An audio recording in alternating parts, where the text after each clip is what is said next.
let's talk about one of the most legendary figures in all of Chinese history, Diaochan. Her story is absolutely packed with beauty, sacrifice, and the kind of political drama that could bring down an entire empire. I mean, for centuries, she's been held up as one of the four great beauties of ancient China. She's seen as this incredible patriot, a heroine who basically single-handedly saved the Han Dynasty from a terrifying tyrant. She's a true cultural icon.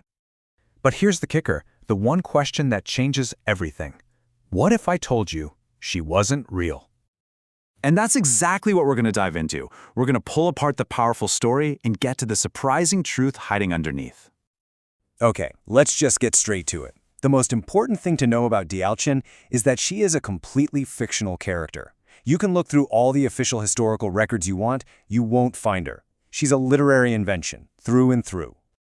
And the difference is just stark. On one side, you've got this incredible story from the famous novel Romance of the Three Kingdoms, where Diaochan is this brilliant agent in a honey trap scheme. And on the other side, the actual historical texts.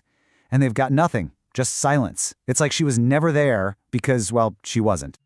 So you have to wonder, if she was totally made up, where did this amazing story even come from?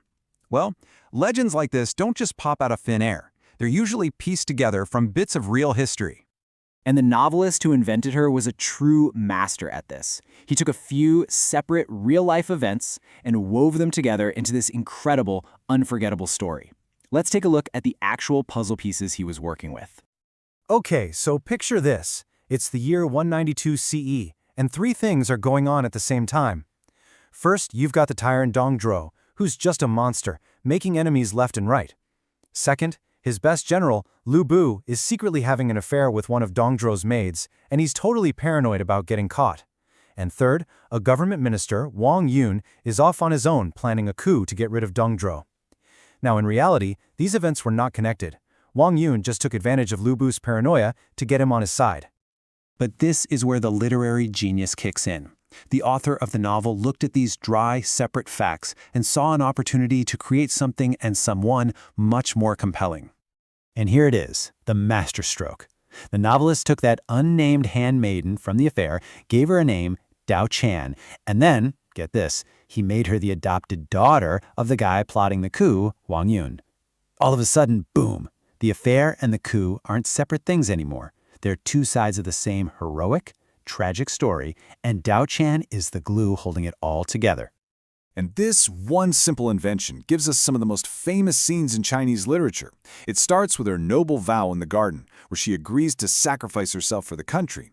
Then you get the brilliant chain link plot, where her father promises her to Lu Bu, but then gives her to Zhuo, turning them into bitter rivals. It all leads to the climax at the Phoenix Pavilion, where she brilliantly sets up a confrontation that completely shatters their alliance. And that, right there, is what pushes Lu Bu to finally assassinate Zhuo. Mission accomplished. But after this massive success, her story takes a really strange turn. It's almost like the novel that made her a star just kind of forgot about her, leaving this huge question mark that audiences just could not let go of.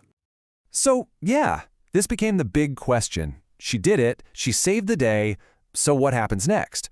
What's the rest of her story? You'd think it would be something amazing, but the original novel gives an answer that's, well, it's pretty lame. Seriously, in the original book, her story just fizzles out. She becomes Lu Bu's concubine, shows up in one more tiny scene, and then after a big battle, she's gone. She just vanishes from the story. That's it. But people weren't having that. They needed a better ending. So folklore and Chinese opera stepped in and created much more dramatic fates for her. In those popular versions, she ends up with the heroic warrior Guan Yu, and she either kills herself to protect his honor or he kills her, seeing her as a beautiful but dangerous source of chaos. And all of this, the novel, the folklore, it brings us to her really complicated legacy. It leaves us with this paradox about who she really is and what she represents. So how are we supposed to see her? Is she the ultimate patriot who gave up everything for her country? Or a brilliant actress who could manipulate the most powerful men in the land? Or is she just a tragic pawn in their game, a tool that was thrown away once it was used? She is the perfect symbol of the honey trap strategy, which is a pretty morally gray area to begin with. Her whole story plugs directly into this very old and, let's be honest, often misogynistic cultural idea, 倾国倾城. It means the beauty who topples cities and nations. Now, usually, this character is the villain, But the novel does something clever. It makes Diaochan a heroine who topples a villain. Still, the core idea is there. A woman's beauty can be an incredibly powerful and dangerous political weapon. So we're left with this puzzle. Is Diaochan some kind of feminist icon who used the only weapon she had to take down a tyrant? Is she a tragic victim of a world run by men who saw her as just an object to be used? Or is her story just a timeless warning about the kind of chaos that beauty can unleash? The fact that she never even existed only makes her legacy that much more powerful.